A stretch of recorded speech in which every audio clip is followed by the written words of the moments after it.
تحریک غدار کے کچھ لوگ ملک سے باہر بیٹھ کے عجیب و غریب گفتگو کر رہے ہوتے ہیں افواج پاکستان پہ. کبھی کہہ رہے ہیں کہ یہ جو آپریشن ہوا یہ افواج پاکستان کی وجہ سے نہیں ہوا، یہ تمام کام نیوی کی وجہ سے ہوا ہے.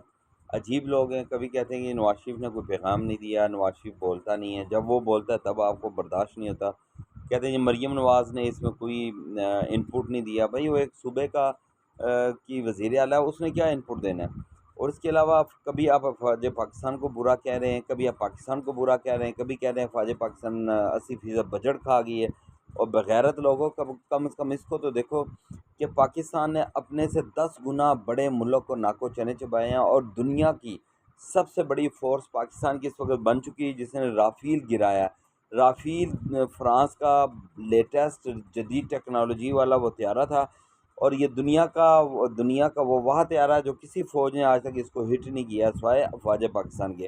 اور اس کے علاوہ 90 سے زیادہ ڈرون اسرائیل کے جن کو پاکستان نے ہٹ کیا، آج تک اسرائیل کے کسی ڈرون کو دنیا کی کوئی طاقت ہٹ نہیں کر سکی. تو افواج پاکستان کے خلاف بکواس کرنا، بھونکنا بند کریں.